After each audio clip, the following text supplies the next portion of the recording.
There we go.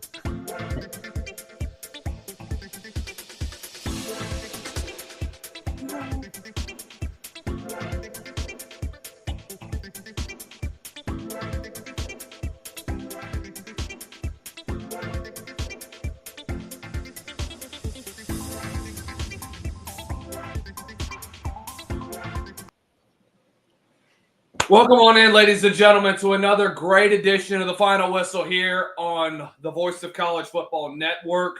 I'm your host, as always, Lucas Hill. I'm joined by my good friend and partner, Jackson Johnson of Alabama at the Voice of College Football. We got a jam-packed Week 12 that we just witnessed yesterday, and it was complete full of surprises, full of upsets, blown leads, and coaches that need to be fired. Jackson, how are you tonight, good sir? Good to see you on another great Sunday.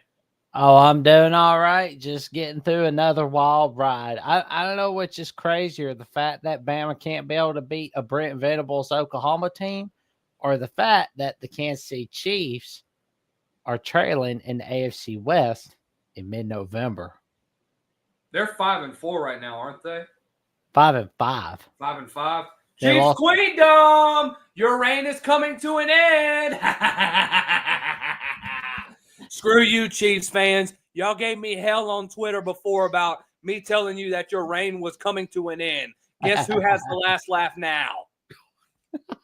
Gunner, what do we think? This is Gunner, everybody. We mentioned him a couple times last week. He appeared on here. He was yawning a couple times. He got scalped yesterday, so he got a nice little shave so we could see more of his eyeballs and his mouth. So it was good to see Gunner, man. It was great to see Gunner as always. Let me go put you down, buddy. Oh, good Lord. That's a good son of a gun right there, man. That's a good son of a gun. But, Jackson, we have a wild Week 12 that we had to break down. Our good friend from the Fry AKC, Jack State Memes. He's been a follower of mine for a while, Jackson. Charles Kelly and company, everybody was saying that Jack State was going to have a down year this year after they lost Rich Rodriguez, who's now at West Virginia. Charles Kelly coming in. Man, what a season that Jack State has had. Got the big win last week against Kennesaw State. And for the most part, kind of shut down a little bit of the hype that was around Kennesaw State for the most part this year. Jack State currently leads the CUSA this year, and I have them winning out and going to be the CUSA champions. They'll play FIU on the road, and then they'll play a pretty bad or not as bad, a much improved Western Kentucky team. But hey, man, anything is possible in the CUSA, man. That's why we get these weekday games with them. They're always a lot of fun. Jackson, how was your weekend, man? Oh, it's been all right. Just getting through another wild college football weekend and another wild NFL weekend. You know what's funny, Jackson? I haven't watched the NFL, like, seriously in two years. Oh, wow. I don't know what it is, man. I think the quality has never been around like it used to be, man. It's just not the same. That's just my opinion. So, but that's me, man. That's for a discussion for another day. But, man, we got to get into a lot of Week 12. We got a lot of storylines that we got to address. We have some a tweet that I put out that I have to address because I know I got some backlash for it. But let's start off with kind of the mediocre games right now, but some that made pretty big impact. Let's start with Florida and Ole Miss. Ooh. I thought Ole Miss was going to be able to get in here. Oh, wow. What do you know, Jackson? Your guy from Locked On West Virginia. Is that Mountaineer Paul? Now, Paul, one of the best in the business. Looking noises. Oh, there we go. Jackson is cheating on me, and he will have his vengeance. Wow. So that means I'm coming on Locked On West Virginia? Fingers crossed. Hey, that'd be cool, man. That would be very cool. I agree. Yeah, like we can join Paul on a party for Locked On West Virginia. Cheers up, Paul, wherever you are. Oh man, let's get our guy over to 7,000 subs, and let's get West Virginia at the Voice College Football 2,000 subs. Dropping the plug as always, man. But let's get into it real fast. Florida and Ole Miss. What a game that this was yesterday. Dogfight from start to finish. I thought that this was a Gators team that fought their ass off. And look, it was going to be a dogfight. We knew that whenever we first previewed this game, Jackson. I thought Trinidad Chambliss was going to have his moments in the game, and he did. But it was Kewan Lacey, the guy that and not a whole lot of people have been paying attention to for the majority part of this season. The guy goes for 224 and 3 scores against one of the worst run defenses in the SEC. He did nothing for the most part. DJ Lagway, I thought, did okay. He performed much better than what people expected him to. 218 yards and a score to pair along with 34 yards on the ground. What were your overall takeaways from this football game? You know, it's been a minute since Ole Miss was winning in Oxford against Florida. I mean, something I didn't think that needed to be said, but here we are. They finally won one over Florida. But there is a play that I saw in that game that people compared similar to the 2019 NFC title game. Remember that Rams guy pushing the Saints guy where it was a missed pass interference call? Jackson, I'm from Louisiana. I'm well aware of this. That sucked. Yep. And was a Saints fan. There was a play that I heard there were comparisons of, like, because I saw that on Florida Ole Miss. I'm like, oh my God, that is exactly similar. What quarter was it in? I'm gonna see Fourth, if I can't pull it up. Quarter. It was in the fourth? Okay. Mm-hmm. Let me see if I got it on Twitter or if it's even on there, or I guess I gotta call it X. But I'm really curious to see that, man. I really am, because I want to see, like, well, what's the big deal with that? Here we go. That's a really, really weird thing. I haven't heard the NOLA no call reference in a while, dude. Yeah. You said it was a missed pass interference? That's what it said. Jockey. Yeah. I'm trying to find it. Okay. Was Florida inside their own end zone? Mm-hmm. I got the play. Yep. Let me take a look. Let me actually share my screen and see will we get copyrighted if we show this? If you're playing the sound, then yes. Okay. Well, we'll take away the sound.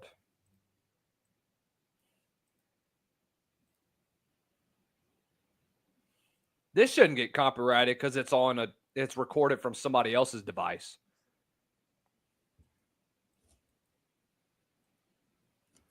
Ooh. Okay. I'll be honest. Okay, there we go. It's a bang bang play. The one in New Orleans was egregious. Yeah. That's one really could have been pass interference, in my opinion, dude. Really should have. That was just that's a missed call. But I get why the referees didn't call it, because in real time you can't really tell if this is pass interference. But again, the receiver, the DB has to play the football, not the receiver. This should have been PI in my opinion, but it's so close, you can't really tell. And I think I understand why this was such a critical call, because it's literally under 3 minutes left in the game in the fourth quarter. Those are calls that's going to cost you games. SEC officiating, I've had a gripe with them all year long. It's been bad. That's just my opinion, Jackson. SEC officiating has been a disaster. Oh, yeah. And Greg Sankey in the offseason has got to get that addressed. He has to. Because the same BS that you're seeing today, or really yesterday, you've got to go out next season, review the tape, and you got to be real with your officiating crew and saying, hey, sometimes you got to limit the flags. And I get that in the last 3 minutes you're letting them play, but you got to be aware of some of these calls, man. That's just my opinion. Agreed. Shout out to my girlfriend who's in the Instagram chat too. All right, let's go to Mississippi State and Missouri. Missouri dominating. Mm-hmm. I mean, dominating on the ground. Ahmad Hardy pops off for 300 yards. Yeah. Like, he got out the belt and gave that Mississippi State defense a spanking last night. And in my opinion, that should ring the bell for the end of the Coleman Hutzler era in Mississippi State as well. That's just my opinion. It should call for the end of the Blake Shapen era as well at Mississippi State. 25 carries, 300 damn yards, and 3 scores. He averaged 12 yards a freaking carry. 12 yards a carry.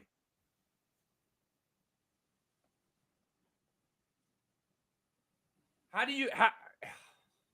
have had issues with Mississippi State's run defense since the beginning of last year when Cam Scatterbo popped off. This is at an all-time low. You have got to get rid of this defensive staff. I understand that right now it's not a sexy job for most defensive coordinators. You can do better than what you have right now with Coleman Hutzler. That's ridiculous.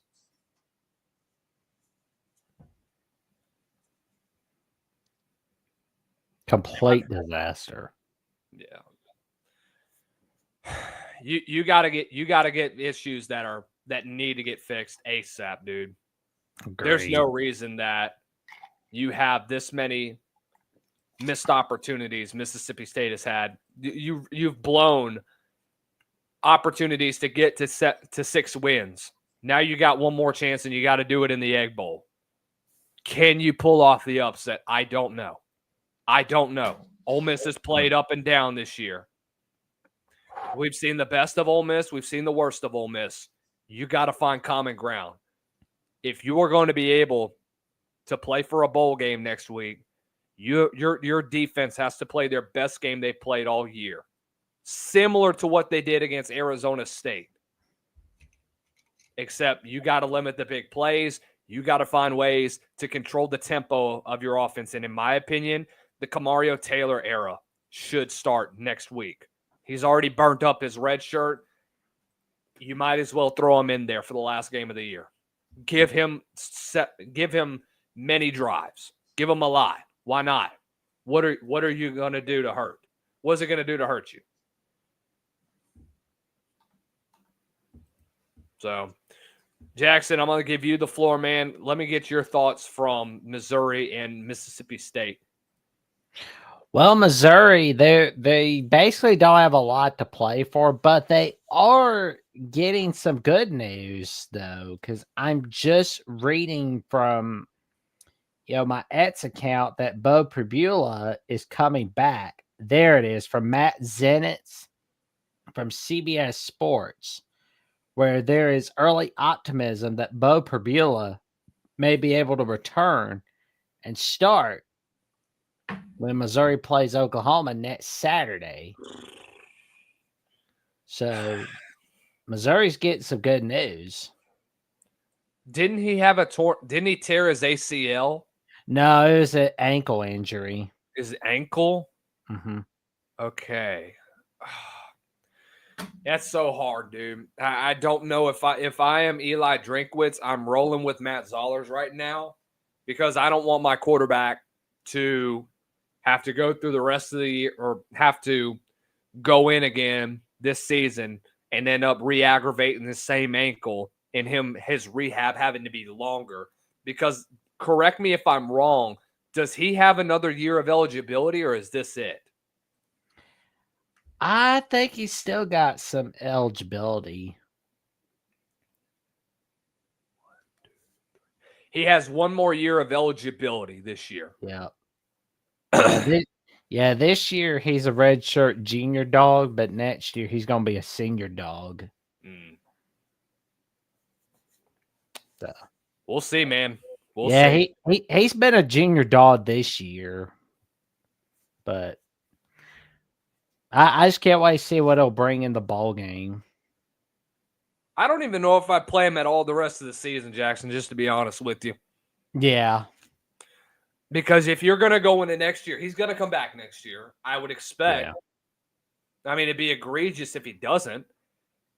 My thing is that I don't want this kid to go re-aggravate the same ankle that has been bugging him since he first injured it against Vanderbilt. Our guy, Darrell MVP, that's one of your friends, Jackson, he says 5 SEC teams are going to the playoffs. Yeah. Definitely could happen. Definitely could happen at this point in time. I'd like to see that, but I also am real and say we still got 2 weeks of football to play, and the SEC has just been wild as what's been going on in the Big 12 or the ACC.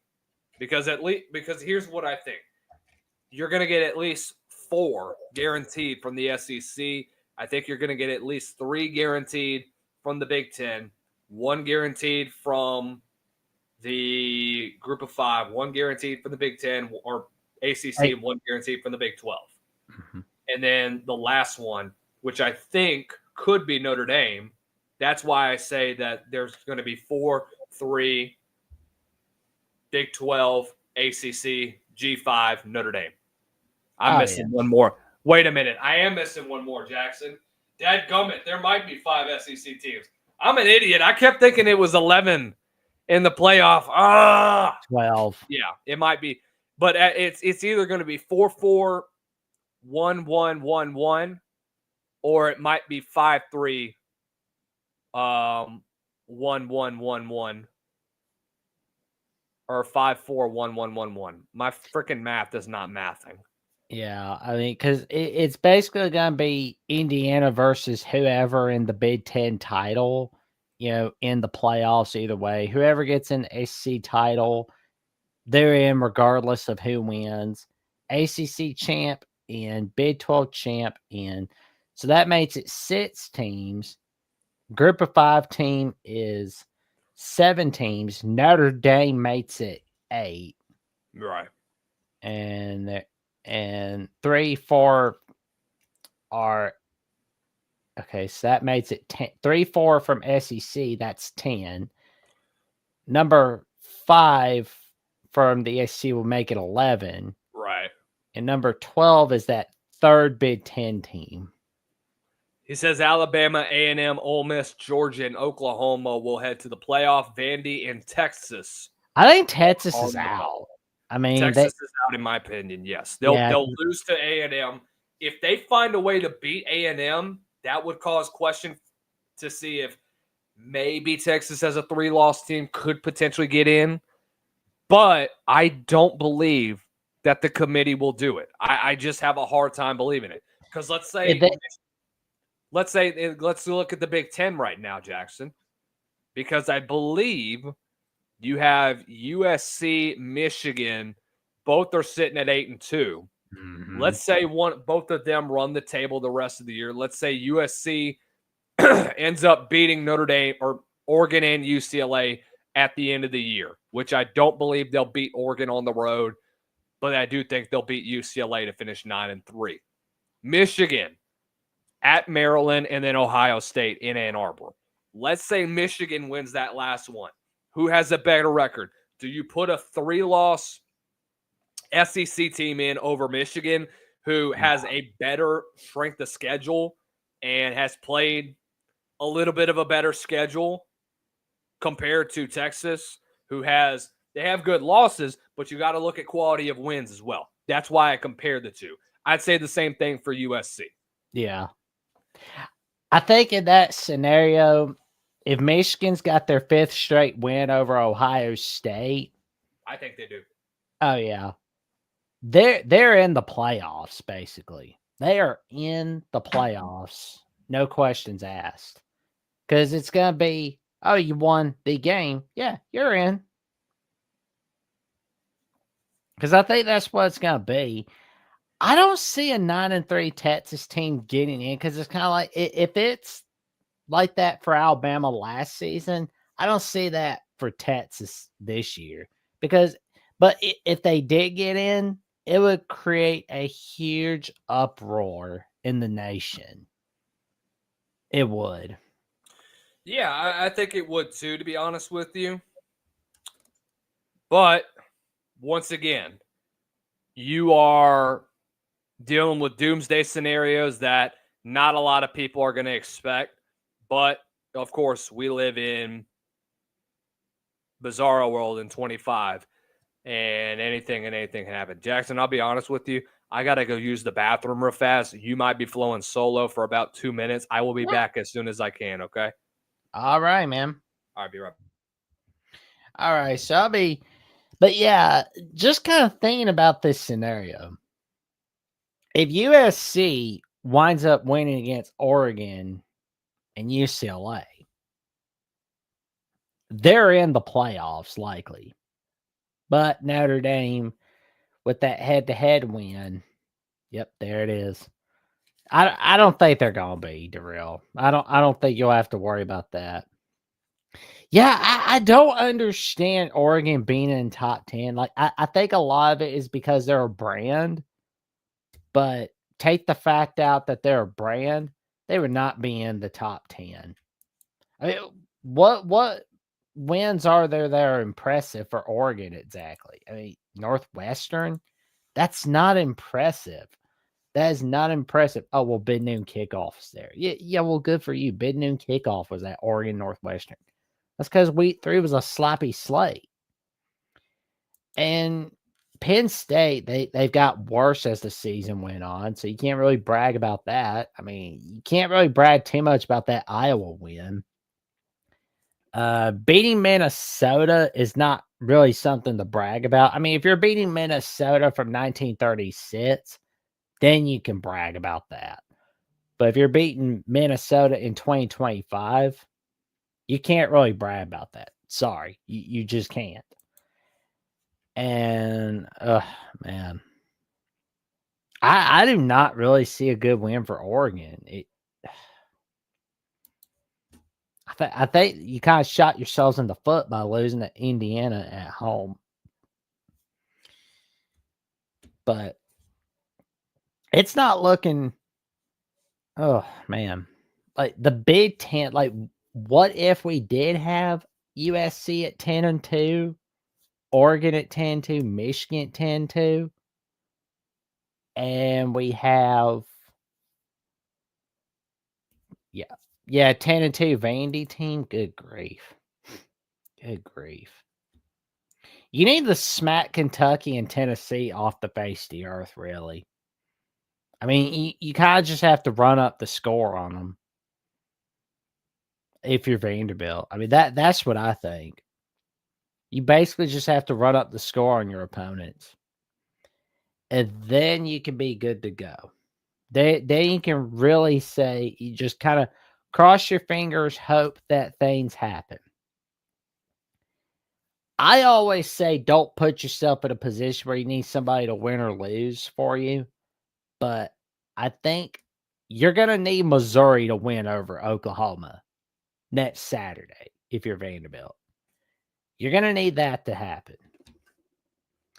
You need to win against Kentucky, of course. You have to win against Kentucky. And you have to win against Tennessee. But let's look at Texas. Well, no.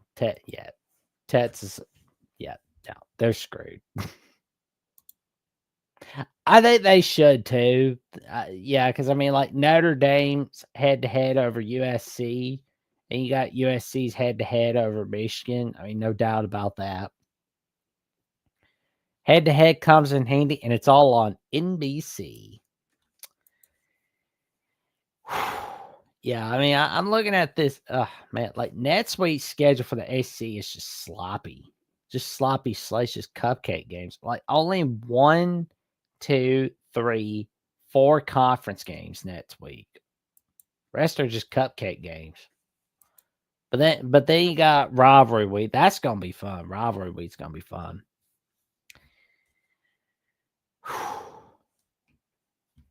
But yeah, yeah. But yeah, like Vanderbilt is gonna need a lot of magic. I think it wouldn't hurt Vandy. Yeah, they're definitely. I don't even like to say it, but they're definitely hoping for Bama to lose on Saturday on rivalry week. They are hoping for Auburn to make that magic. Who? Vanderbilt. For who? Oh hey, Daryl, thank you for keeping Jackson company. We appreciate it, man. Not if you're Vanderbilt, unfortunately. Because that's what I think. I think that's gonna happen. A 10-2 SEC team could miss the playoffs. Who specifically? Vandy? Mm-hmm. Vanderbilt. How would Vanderbilt fare against? Because where would Vandy be ranked? 9th? Where would you rank them? Because I would either have them in the 9 or 10 position. So that would either mean they play Alabama again or they play Oregon again. And I think in either one of those games, they get blown out. Oh, yeah. It'd easily be a 2 or 3 possession game. Do I think they still got some dog in them? Yes, I do think so. The problem is that Vandy does not have the personnel when you compare them to Oregon. They don't have the offense. They just don't have it, man. That's just my opinion with that. What else did we miss, bro? Oh. Go ahead, Jackson. Oh, we missed a few, but here we go. Okay, we talked about Mississippi State, Missouri, Florida, Ole Miss.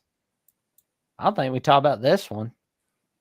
You know, the biggest outcome of this game is Boo Carter is gone. Yeah. And look, he was absent from the game majority of the time, and now it's announced that he is going to enter the portal. He should have never suited up this year. Do you want to know why, Jackson? Because he didn't show up to summer workouts during the offseason. He was a head case for the coaches that were under him. Well, where the hell is Boo at? Where the hell is one of our star players and our up-and-coming freshman that we have that's supposed to be making an impact this year? He's not showing up. And in my opinion, this is another – people were saying that this could be another Nico Yamayalava situation, except that it's not his dad making the decisions. It's him making the decisions and his agent. So that's where I'm at on that one. What were your thoughts overall? I was surprised when he was just announcing out of the blue, okay, I'm gone during the season. Like, you waited until then. Like, you didn't at least wait till the end of the season. Oh, man. It's like he didn't want that Bobby Hill Riz. It's like from Josh Heupel. Like, good grief. Oh, okay. Mm-hmm. Yeah, Josh Heupel. And he looks like adult Bobby Hill. He does. I'm not going to lie. I completely forgot about that. But he's the second one that I know of as of today that's done this. Just quit in the middle of the season and enter the portal. The second, except not enter the portal, he's entering the draft. That's DeQuan Finn. You remember? I don't know if you remember DeQuan Finn, Jackson. He was at Toledo for a year, I think 2 years. turned up in the MAC, went to Baylor, and then sat the bench there behind Sawyer Robertson, and then went in this year, transfers to Miami of Ohio. I think he got either benched or he was hurt this year, and he was I didn't see him play in the game against Akron. I think that's who they played on either Wednesday or Thursday. Or no, it was Toledo that they played Wednesday. He's only seen action in a handful of games. He hasn't played in 2 weeks.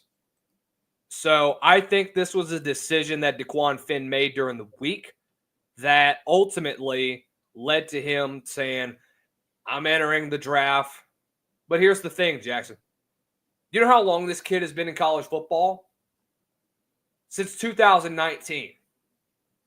So he's already at a disadvantage because he'll be 25 by the time we get to the draft.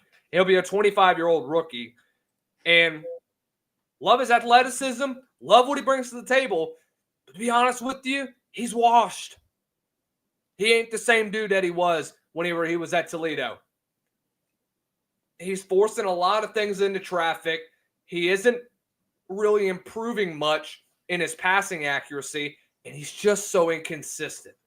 That's what I think is going to hurt him when you get him prepared for the NFL draft. But back to Boot Carter's situation. He was a head case the entire year from what I've heard from a lot of people that cover Tennessee football. They say that, I mean, you've seen what the type of talent that he can be. Mm-hmm. Problem is that despite you having a lot of talent, if you're a head case in a locker room, that's going to cause a lot of issues. And it caused a lot of issues with Tennessee. So. Oh, yeah. What's been up with the Vols? Like, good grief. It's like, ugh. It's the secondary as a whole, dude. I mean, you got to get ready. I said this a couple weeks ago. It's time to get rid of Tim Banks. And I'm surprised that Tucker Harlan didn't hear me, because usually when I post something about Tennessee, and because I've said this in the preseason, I didn't post a single Tennessee player as like a top target to look out for. And Tucker said, well, there's no Tennessee players. Of course there's not. There's other than guys like, God dog it, who's the running back? I would say Star Thomas and dadgummit, who's the other one? 18. Deshaun something. Derek Bishop. Bishop. That's it. God dog it. Why did I not remember that? But no, him. Hard to forget him when he's scoring that touchdown over that Bama defense. That is true.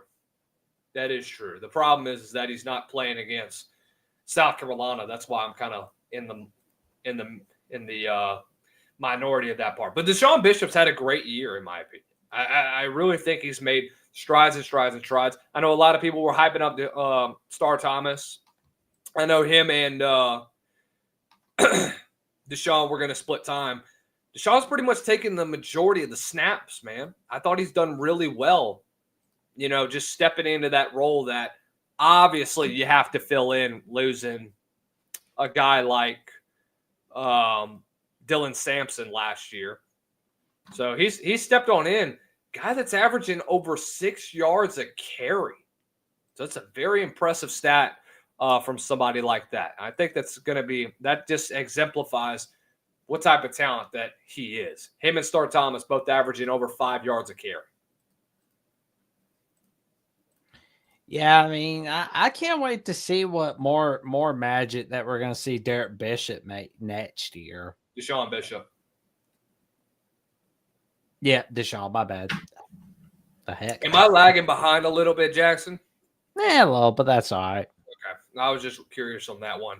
Let's get to the games that I know a lot of people have been wanting to kind of talk about, but let's go ahead. Let's talk about Texas A&M and South Carolina. Man. It would be a good weekend if both of our teams won, Jackson, but this sucks. This sucks. And this should signal the end of the Shane Beamer era at South Carolina. What were your thoughts? Before you get to me, I want you to have the floor first, Jackson, because if I go first, I'm going to just exhaust all my energy. When I saw the contract extension news on Mike Elko on Saturday, and then I'm seeing the 30-3 lead over Texas A&M from South Carolina, I thought to myself, okay, given that contract extension looked very premature. But then in the second half, we're seeing 28 unanswered points from the A&M Aggies. Huge win for them. I mean, on the one hand, it is impressive that this is the largest comeback in school history. Matter of fact, largest comeback in SEC history. That's pretty cool. But on the other hand, it's not a good thing to be having a humongous comeback over a team that's disappointed everybody this season. And I know like Indiana and Texas A&M people have just kind of gotten in a dogfight this year about Indiana Penn State, and now they're just kind of fighting over like Texas A&M South Carolina. I'll be honest, I don't think I'd be celebrating a victory over South Carolina. Well, I mean, you can celebrate the victory over South Carolina, but just don't celebrate too much over it. And that goes for Indiana too, on Indiana Penn State. I would not be celebrating a victory over teams that have been disappointing everybody in the preseason. But even so, it was a humongous comeback by A&M. I was impressed by it. And can we say that Marcel Reed's Heisman is his to lose after this? Guess who talked about that on last Monday? Me and you. Yep.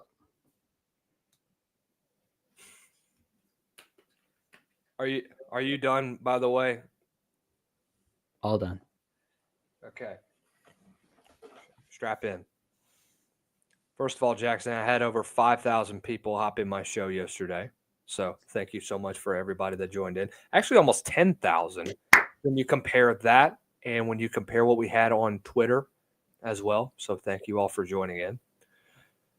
So very nice show. The Shane Beamer era at South Carolina has been defined as the stock market. You have a tremendous high. You look like you're rising up in the stock market. Your money is starting to increase. But over the course of the stock market, guess what happens, Jackson? Things start to shift.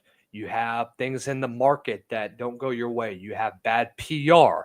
You have bad management issues. You have scandal. And guess what happens to that stock? It goes down.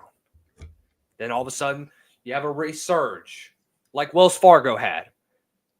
Wells Fargo was one of the best banking companies in the world. And they were soaring high, and then their tank stock. Now they're trying to get it back. Okay, it's starting to rise up again, and then their tank stock. This has been South Carolina football in 4 years under Shane Beamer. Yesterday basically defined what it is and basically defined who South Carolina football is in the 2020s. It defines who they are as a whole. And it goes back to lazy offseason hiring. When you can't finish games like that, Shane Beamer, you deserve your pink slip. You deserve to hit the door, slam. He made me fall in love with him when the documentary came out. But the arrogance that he had during halftime to say, we've been up 24 on these dudes before. Oh, it's nothing new for us. And for him to say, oh, we weren't celebrating it like anything was happening. Oh, we still had a game to finish. But he's coming off of the damn sideline doing this bullshit. Okay, I'm sorry for my language. I'm not trying to cuss as much, okay? God help me.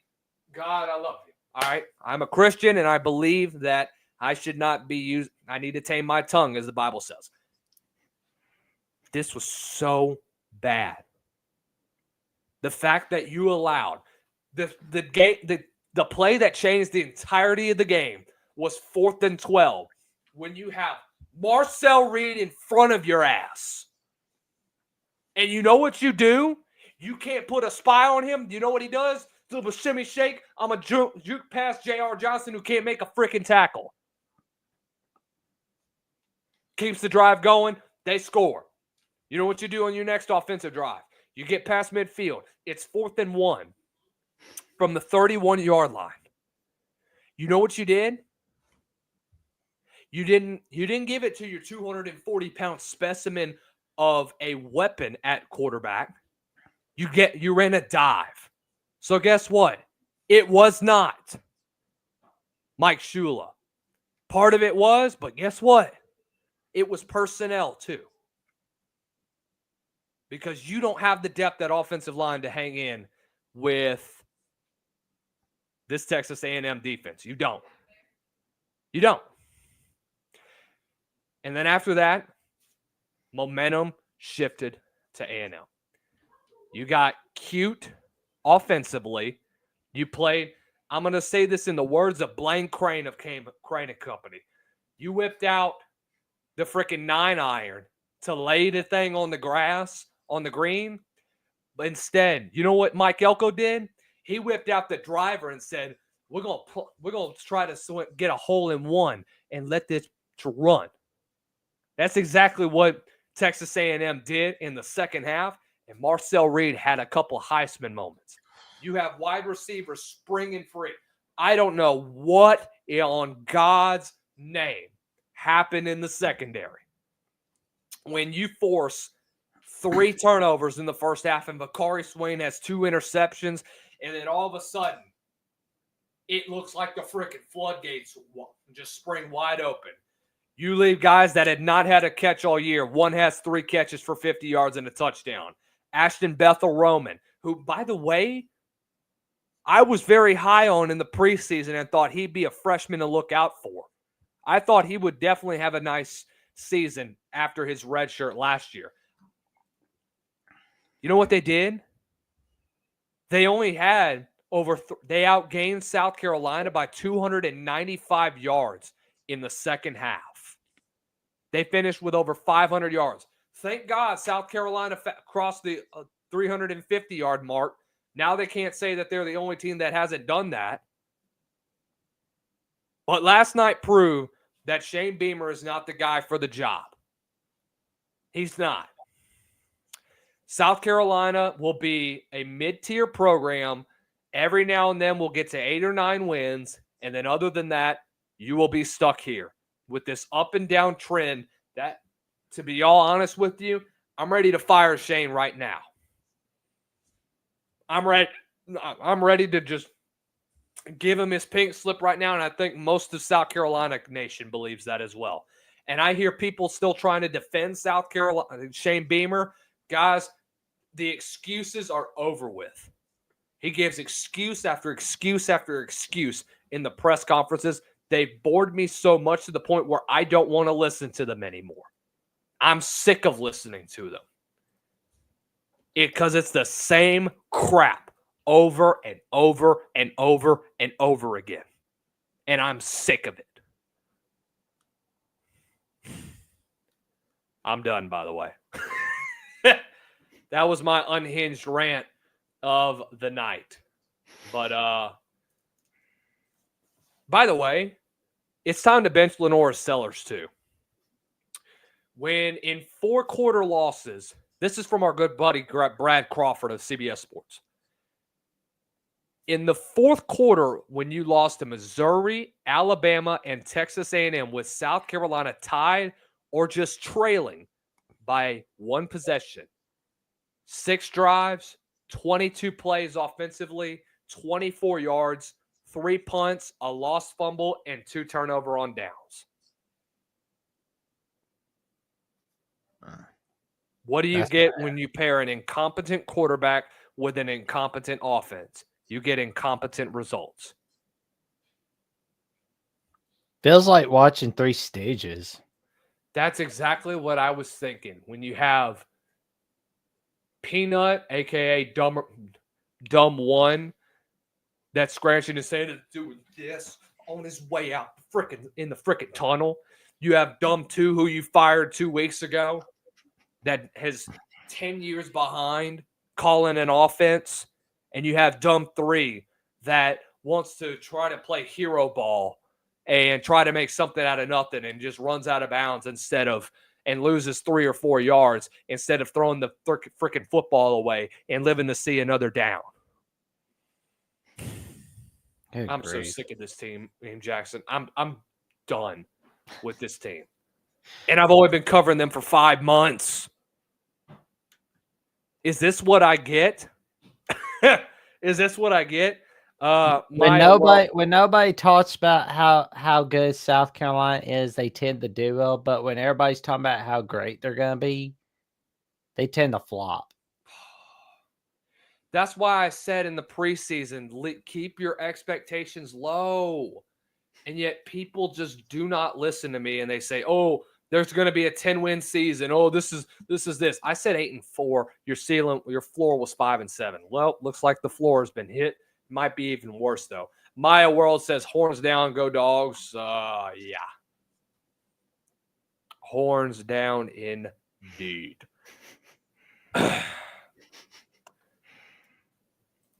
But listen, good teams know how to come back. This is not your mama's Texas or your grandpa's Texas A&M. This is a new Texas A&M that, frankly, we better get used to seeing. They make second half adjustments, and they know how to win football games. And those players know how to act right under Mike Elko, whereas when they were playing under Jimbo, they didn't know how to act. But it was like the inmates were running the asylum when Elko was there. Or not when Elko was there, when Jimbo and Kevin Sumlin was there. That's just how it is, man. Let's take a break real fast. You are tuned in to SEC Live here at the Voice of College Football. Almost 500 of you are tuned in right now. Make sure you do us a favor. If you're watching this on YouTube, hit the like, share, and subscribe button. Turn on the bell notifications so that you are notified every time we go live here on SEC Live. If you're watching us on X, hit the like, hit the repost button, and tell 5 SEC friends around you that we are live and we are breaking down all of what happened yesterday in Week 12 action. And we'll take a break. We'll be right back. You're tuned in to the Voice of College Football. College football is even more exciting when you've got some action on the line, and the games are even better when you're cashing in. And the Voice of College Football is the place to be to get the greatest value. Start with my picks. 75% against the money line, 58% against the spread, and I've got a 40-plus year track record. 11-0 in the college football playoff for me last year against the money line, 8-3 against the spread. And I'm just the warm-up act. Steve Merrill of Wager Talk is our ace in the hole, show stopper. 7 years with the Voice of College Football, over 30 years in the industry. Steve gives us analysis on all the big games, but you can't miss Steve's weekly under-the-radar pick. 28-12 against the spread the last 3 years.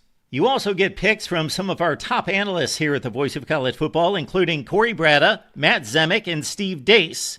Check out those numbers. Become a YouTube or Patreon member for just $99 per month. Go to the main channel on YouTube, click join, and then select the betting tier. Do the same thing on Patreon. Make 2025 a winner now.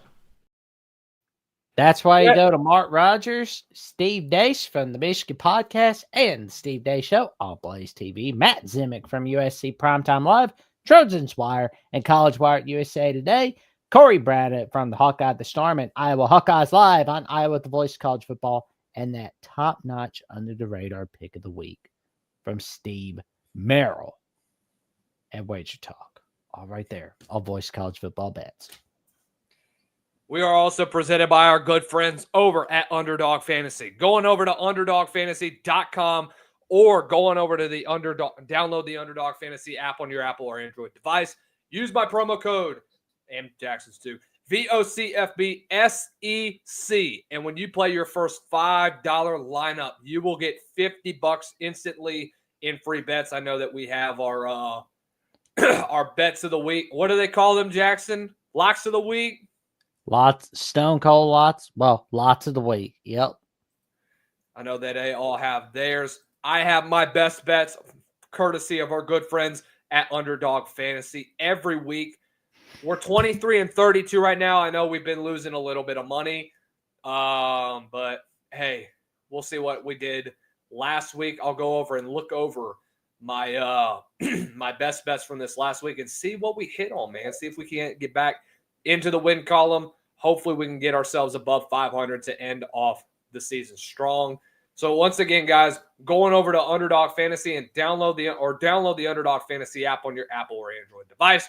Use the promo code VOCFBSEC for a nice $50 welcome bonus when you play your first $5 lineup. Must be 21 or older, but not available in all states. Gambling problem? Call 1-800-GAMBLER. That is 1-800-GAMBLER. Oklahoma and Alabama. Jackson, this is your game, so I wanted you to get the floor first, or unless you want me to take the floor. Doesn't matter. Whoever does. I'll take the floor for this one because that Pitt sits in the first quarter. That had me nervous, especially when I heard Sean McDonough throwing that puberty voice over Bowen scoring that Pitt sits off of Ty Simpson. I'm like, no. That's supposed to be us. No, I'm just kidding. But in all seriousness, it was like, that was nerve-wracking. But when Connor Talty missed that field goal, went way wide to the left to end the first half, that got me really worried. And, just looking at the way things are at on defense, Oklahoma put a ton of pressure on Ty Simpson. Yeah. 4 sacks. And we outgained him. Yes. But Oklahoma outsmarted us. They outsmarted the Alabama Crimson Tide. They got us. I mean, like Daniel Hill had a pretty good day, but it was not a good enough day, unfortunately. And why we quit throwing to Josh Cuevas, I don't know. I mean, like, it was working. Like, throwing to the X Factor was working for the Crimson Tide. But, yeah. When I saw Connor Talty look and yell at his long snapper for a high snap, I wanted to throw my freaking phone across the room. I was like, there is no way that this kid literally just did that to his own placeholder. He got the snap down. Make the freaking kick. Take accountability for yourself. Don't do that, bull. That's stupid. Really, really stupid. But like you mentioned, when you have 4 turnovers, teams are going to stick around. Oklahoma got outgained, got outplayed, and pretty much flat out got outcoached. Alabama had almost double the amount of yards that Oklahoma had. 3 of 13 on third down, 5 of 13 on third down for Alabama. But the Bowen twins had their way. The Bowen twins popped off. And the Bowen twins, I mentioned this early in the off season, the Bowen twins are still names that you need to look out for. And boy, were they ever. Boy, were they ever, Jackson. And by the way, Kip Lewis earned Freak of the Week in the SEC. When you have games that you completely take over, Kip Lewis was one of those guys that proved to a lot of college football analysts why he can be one of the best linebackers very soon in the SEC. I know it's taken him a while to get his feet underneath him and just continue to evolve as a linebacker. Kip Lewis is still one of those dudes that people really need to start taking a little seriously. And no doubt. You wait. You just wait. This dude's gonna find ways to be a franchise type linebacker in the very near future. I'm like literally scrolling for kickers, see who we can convince to leave their school to come over to Bama. Like that would be cool. Correct me if I'm wrong, Jackson. Was Connor Talty one of the top 5 kickers in the recruiting trail? I think so, but I think we got oversold. Mm. We've been sold out. Yeah, I mean, that's what happens. That's the same thing that you got with Lenore Sellers as well. Just in my opinion, you have a great second half of last year, and what does he do right after that? He just isn't the same guy. And I don't think if you pair him with a competent offensive coordinator, he can be great. I think he'd be a great pairing with a team like not Florida, but with a team like Miami. You know, I know that he's far more talented compared to Carson Beck, in my opinion. He's got more athleticism and he's got more of a bigger arm compared to not Gunnar Stockton, but compared to Carson Beck. That's just my thought. Man. Oh, there. Okay, we have a winner. Gianni Spettik from Memphis, a junior. Okay. He's had an 82 percentage for field goals. Yeah, I mean, I think we could get him. I like that. By the way, Jackson, we went 7-2 over the weekend. Oh wow! So we went 2-0 in Texas, in Mississippi State, and Missouri, and we went 3-0 in Texas and Georgia. 1-1 with Florida and Ole Miss, and we went 1-1 with Oklahoma and Alabama. Oh, I thought Oklahoma's running game was gonna get a little bit of something going against the run defense, but y'all had y'all stuff together. I'll give y'all that. Oh, no doubt. So I'll give you kudos to that. But again, when you have missed opportunities in the red zone, that's when things like that happens. That's what ultimately hurt Alabama at the end of the day. They're not in danger of missing out on the college football playoff. No, they're not. I don't see them losing to – who do y'all have next week? Y'all got Auburn and then – Well, next week we've got Eastern Illinois for Cupcake Week, but Auburn, that's basically a win and end game, so to speak. Yeah. So I'm like going ahead and looking at SEC title scenarios for everybody, but Oklahoma has basically gotten themselves back in the playoff race. They did. Yeah, because they pretty much, all they really have to do is beat Missouri and LSU, and they're in the playoffs. They are in. So right now, if everybody were to win out, it would be A&M and Georgia in the SEC. Mm-hmm. Doomsday scenario is Georgia and Ole Miss loses in the SEC in their last 2 games, and they're both playing for a playoff berth in the SEC title. So that's something that we could consider. What if we do get that doomsday scenario, Jackson? What do you think would happen? Do you think that a 3-loss SEC team that loses in the college football playoff still gets into the college football playoff or loses in the SEC? Yes. Okay. I think if you lose, I think if you're in the SEC title game or the Big Ten title game, you're in win or lose. Doesn't matter how the game ends, you're in. I would agree with you because when you're reviewing strength of schedule, I would choose Ole Miss over a 2-loss Texas or a 2-loss Big 12 runner-up.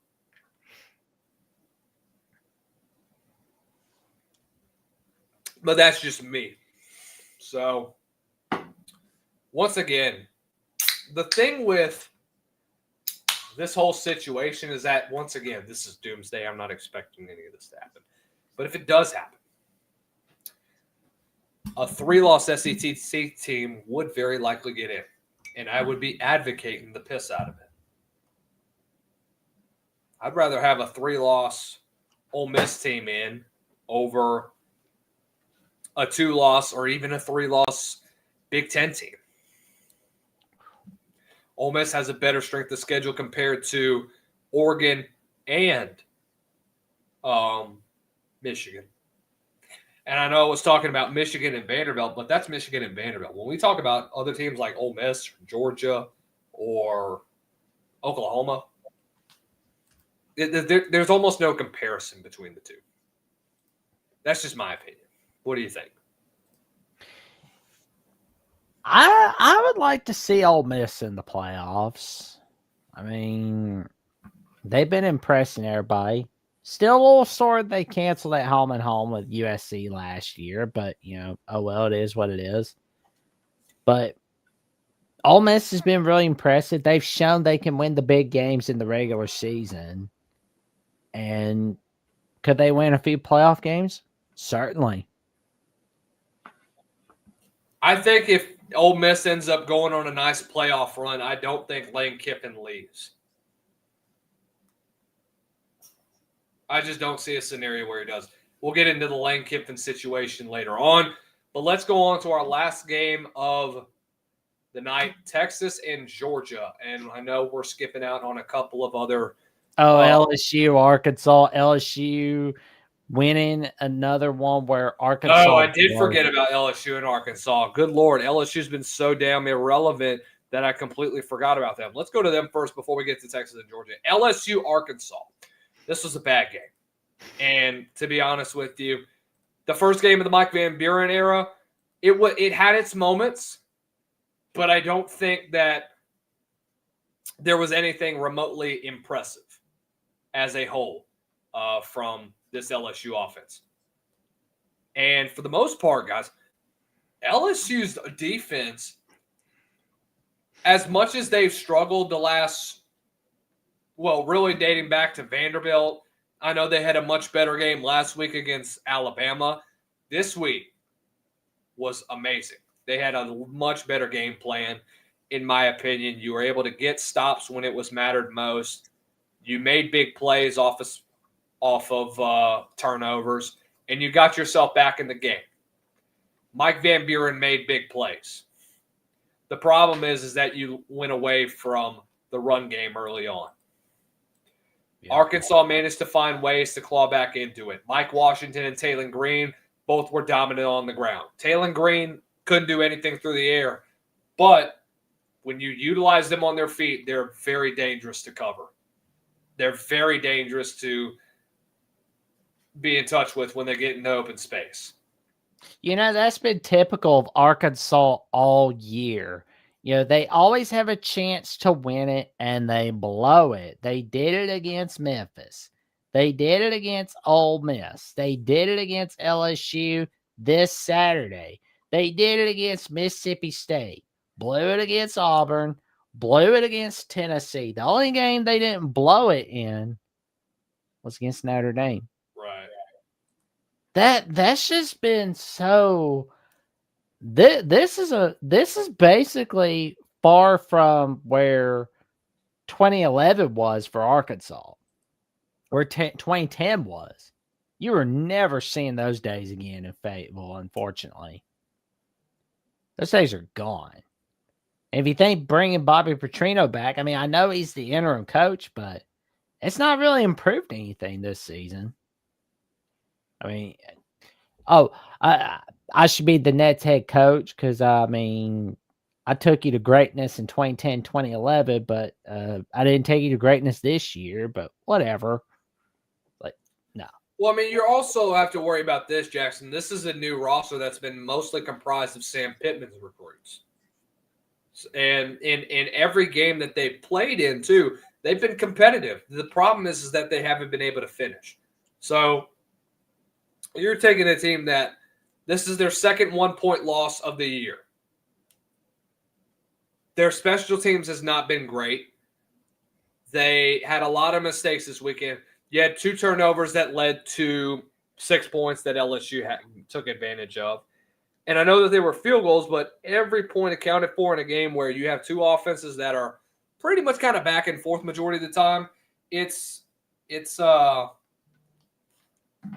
has its moments. It can be very, very aggravating at times. So that's just my thoughts on it. I thought LSU's offense for the most part was still irrelevant.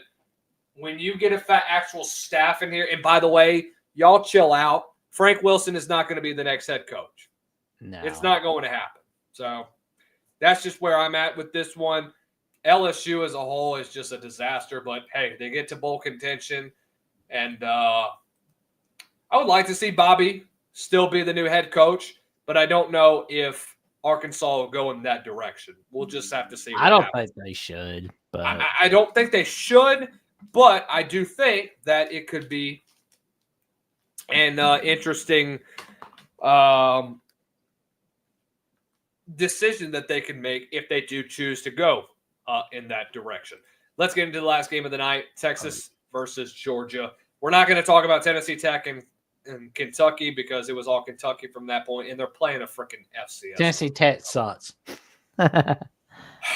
Look, hey, they're not undefeated anymore, but hey, heck of a season this year.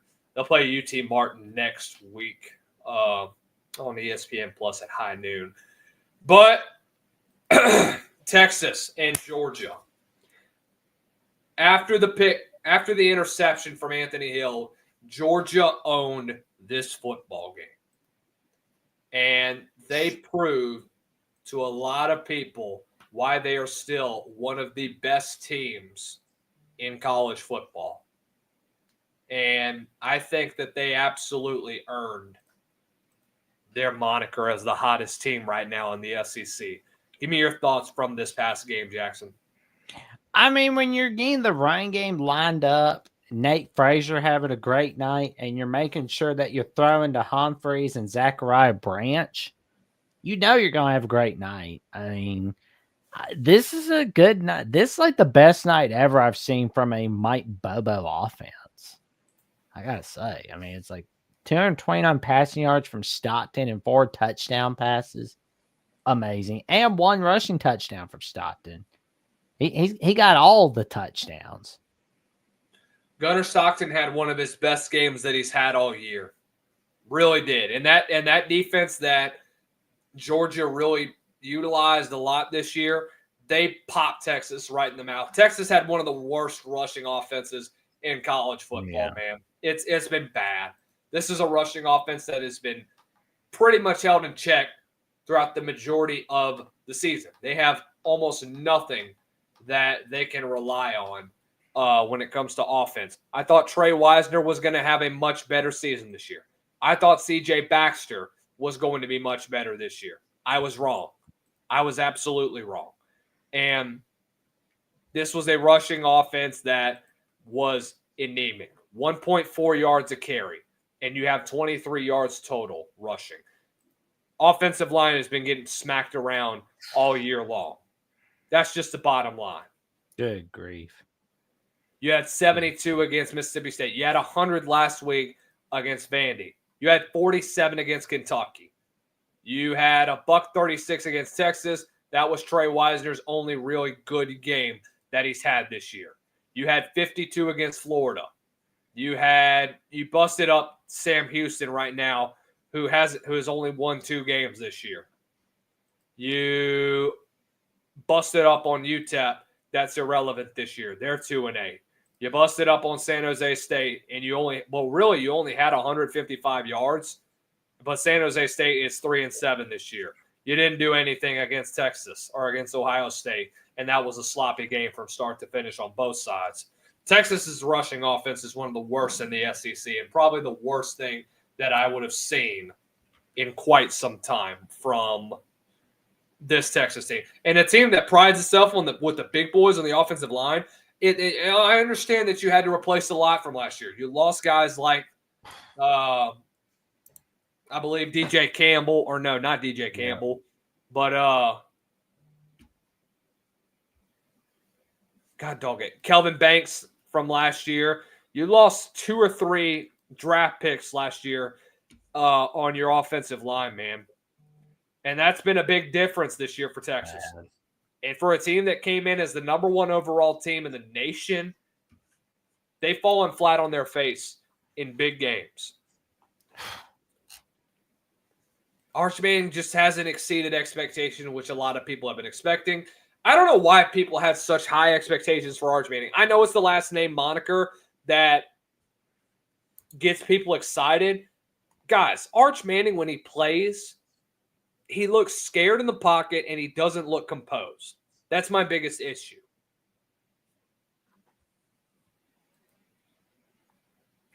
I think, honestly, like with him playing in his freshman year, I think that's not been very smart. I think Texas should have just planned ahead, make sure he's learning from somebody. I mean, I know he's like a redshirt freshman, but still, you got to let him learn. You got to make sure you got either a portal quarterback or. He learned from Quinn Ewers for 2 years. I know. It's like, it's just too bad Quinn Ewers didn't have another year. He could have came back, but I know. I think they were already ready to move on to Arch Manning anyway. I think that was dumb. That was completely dumb. They should. Well, you also have to understand where he was going in, what he was getting into too. You have a depleted roster that lost a lot To the NFL draft this past year. And I think that causes, when you have things like that and you have young players that are around you. Look, I think defensively it's been fine. I don't have a problem with it. I think Parker Livingstone has had his moments this year. I thought he's done really well in his freshman year.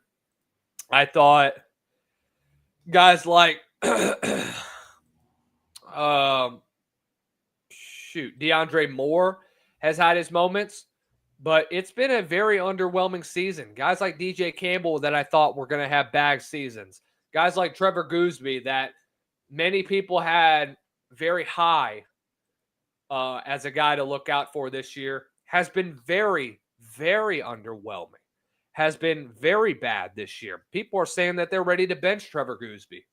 So you got to find somebody. You got to be able to go into the portal and you got to invest in your offensive line. You didn't do that last year, and now you're behind the 8 ball as a whole on your offensive line. So you better be able to fix that soon. There's always somebody in the lower power 4, and somebody in the group of 5 you can snatch for offensive line. There's always somebody. Yeah, I mean, especially with the amount of talent that's coming in from these D2 schools. Because I think the D2 portal opened up not too long ago, and we see a cluster of them already announcing their decisions to enter the portal. Jackson, real fast before we get up out of here, let's address 2 things. First of all, I want to talk about a tweet that I put out earlier today that got some attention from somebody that many people did not like what I had to say. And when I see people like Ryan Clark, now that he has not been the most liked person in the sports media. Do I personally like him? No. I'm just being real with this. So he says, what happened today at Texas A&M was unacceptable. No young man should face that level of aggression outside of the field of play, especially not from someone there to protect.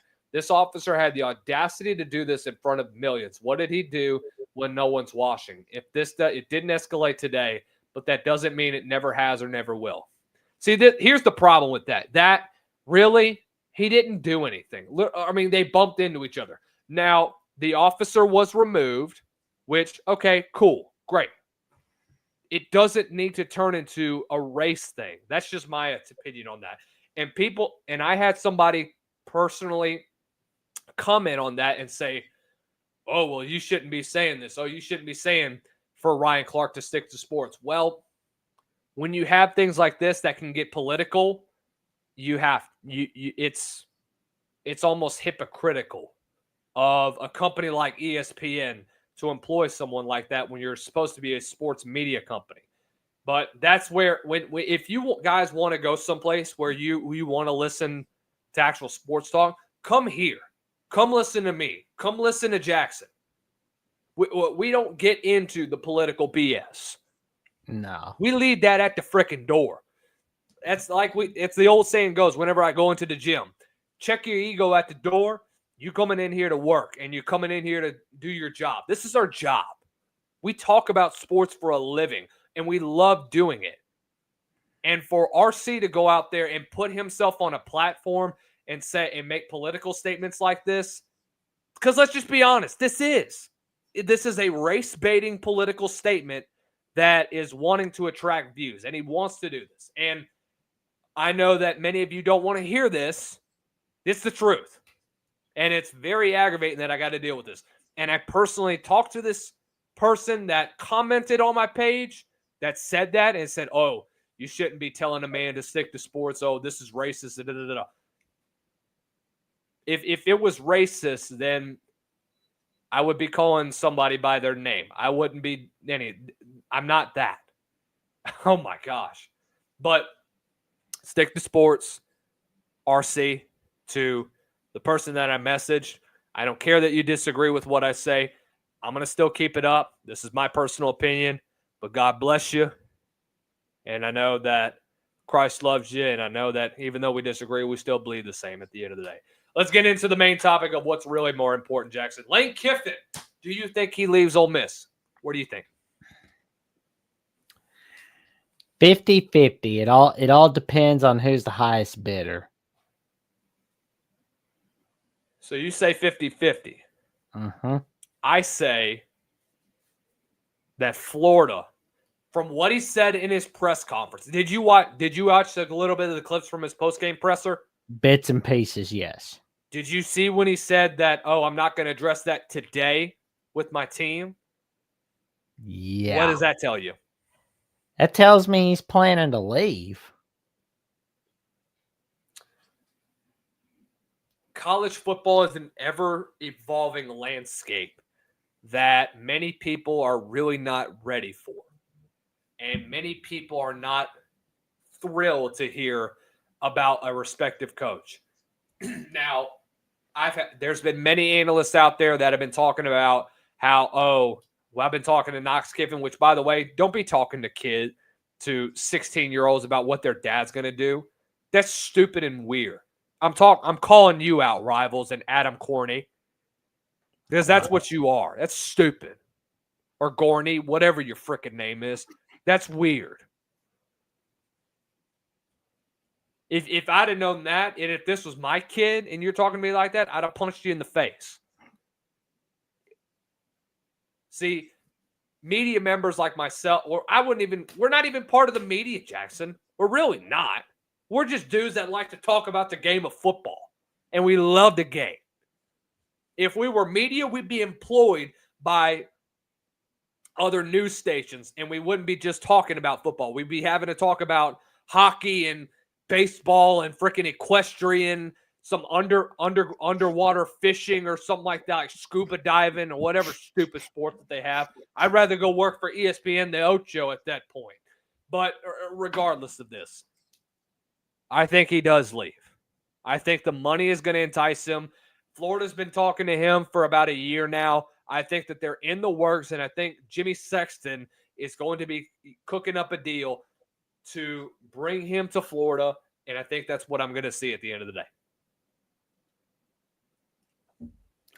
That could happen. We know LSU's not getting them. That's for sure. They pretty much screwed that pooch.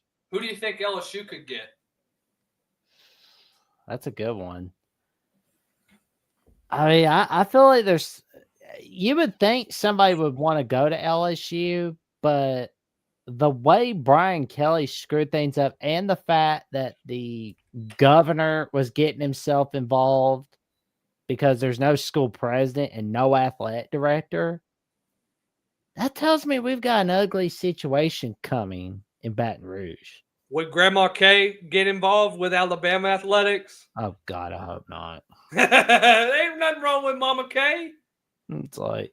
That girl sweet as a girl can be. She's funny, too.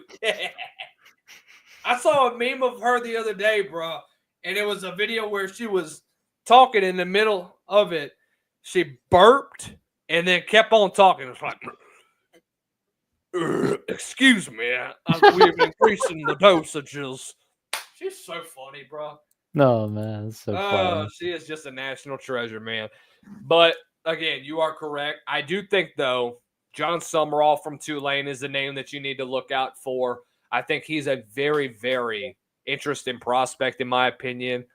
I think you go after him a good bit, see what he wants to do. I think he does end up leaving Tulane. I think you want to keep him inside the state of Louisiana and keep those guys, in my opinion. That's just me. Oh yeah. But I don't know if he leaves Tulane for LSU. I do see him leaving for Auburn because I think he's a little homesick for. yeah, he has more of a relationship with Auburn than LSU. Yeah, and you count in the fact that his wife is from Huntsville, Alabama, Right. and they coached at Troy, so I think that's more likely to happen than it is to LSU. But you kind of got me thinking about Drinkwitz. Like it's like I could see him going to LSU. Honestly. There's been a lot of people, from what I've heard, that have been very high about what Drinkwitz could do. From Tiger to Tiger, I think he'd revolutionize this offense. I think he'd bring along Kirby Moore with him. And I think if he does that, then Blake Baker stays on that roster too. That would be a huge thing that people are not going to remember, because it wasn't that long ago that Drinkwitz and Blake Baker were sitting atop the SEC with a Cotton Bowl victory as well. So anything can happen, man. Anything is possible. Guys, thank you so much once again for hopping on Inside SEC Live for another great final whistle. Had over 500 of you already in here. So we appreciate every single one of you always tuning in for all of our content. If you want to get the best from around the SEC, come on in here. SEC Live with the Voice of College Football. We got Final Whistle every Sunday night, breaking down all of SEC action, breaking down all of the latest from what we saw from the week before. We'll have SEC Live starting to run back up this week. We're definitely going to talk about that tomorrow, so we're excited for that. We'll continue to provide you guys updates as we continue to progress. So once again, for Jackson Johnson over at the Voice of College Football, I am Lucas Hill. Tell them where you're going to be at, Jackson. What you got going on this week? Oh man, I've got some things rolling on Alabama with the Voice of College Football, because tomorrow Travion, Jeffrey, and myself are going to be discussing our final thoughts on Alabama, Oklahoma, SEC title scenarios, and we're going to talk a little bit about Cupcake Week on tomorrow night's edition of Crimson Tide Live. Then Travion and I, Tuesday night, are moving primetime live to 7 p.m. Central Time, because the CFP rankings are at 7:30 p.m. instead of 6 p.m. because of Kentucky-Michigan State playing the first half of the Champions Classic on ESPN at 5:30 p.m. Central. The Champions Classic? Oh, basketball. Okay. Yep. So we've got that coming up, the Primetime Live show, where we'll go over our recruiting updates and our reactions to the rankings and much more. And Jeffrey and I take your calls on the Crimson Tide, 9 p.m. Central, 10 p.m. Eastern Time. And we've got our post-game show for Alabama Eastern Illinois, which I suspect will be very short, but that's neither here nor there. But also, I've got Matthew Lennox from Florida State Wire, Florida State, the Voice of College Football, blogging with the boys, coming on a Jack Sewing episode this week. Then I'll have Mike Debate from Patriots on Sports Illustrated coming on with me to discuss the Patriots. And I've got more magic coming up on the Jack Sewing on Jackson Johnson 979, as I am 279 subs away from that magic number 1,000. But for more updates of what I've got going on the Jacksonian, Alabama at the Voice of College Football, and hanging with my guy Lucas Hill on SEC at the Voice of College Football, and on with Mountaineer Paul on Jackson Sport College Football, locked on West Virginia, and once, twice a week calls on the Paul Feinbaum Show. Check me out on JacksonVSFB on /Twitter, and on Instagram and Threads, Jackson Johnson 543908. And I really need to change my Instagram handle before the end of the year. By the way, hey, shout out the Champions Classic. Really excited for Bama basketball. Hey, man, how about the big win last week against St. John's? How are y'all feeling about that? Oh, love it. But unfortunately, we lost to Purdue this Thursday night, but we should rebound nicely against the Illinois Fighting Illini Wednesday night. In Illinois, a top 25 team? Yeah, we're going to I figured so. Chi-Town to play them. Dude, Alabama's scheduling like crazy this week. I love it. Bro. Gives you a better chance at the top 3 seed, which, I mean, knowing how you guys have revolutionized as of now. But look, I've been talking with a lot of guys around college basketball. Specifically, are you aware of Dan Dockich of Outkick, the coverage? Yep. I talked with him last year, and I talked to him last year about how maybe this could be NATO's last chance to win a national title. You would hope with the amount of talent that's coming back this year and what you got from the portal, Bama's going to continue to improve in the basketball scene, but we'll just have to see, man. Anything is possible. But once again, guys, I'm on Tuesdays at South Carolina Live with the Voice of College Football. Follow me on X at Lucas Hill SEC. We will be back sometime this week. Myself and Jackson will be breaking down all things SEC. We'll give you our week 13 previews for this week, which will be a boring week of college football, but don't jinx myself then, because anything can happen on any given Saturday. Jackson, we've had a great year of college football. We're going to keep it rolling. We're going to keep it going. Thank you guys so much for hopping on in. God dang, we went an hour and a half. Y'all have a great rest of the night. We'll see you guys then. Peace. College football is even more exciting when you've got some action on the line, and the games are even better when you're cashing in. And the Voice of College Football is the place to be to get the greatest value. Start with my picks. 75% against the money line, 58% against the spread, and I've got a 40-plus year track record. 11-0 in the college football playoff for me last year against the money line, 8-3 against the spread. And I'm just the warm-up act. Steve Merrill of Wager Talk is our ace in the hole, show stopper. 7 years with the Voice of College Football, over 30 years in the industry.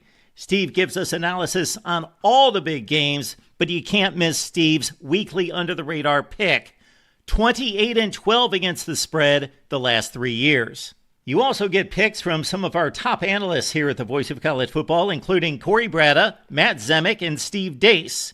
Check out those numbers. Become a YouTube or Patreon member for just $99 per month. Go to the main channel on YouTube, click join, and then select the betting tier. Do the same thing on Patreon. Make 2025 a winner now.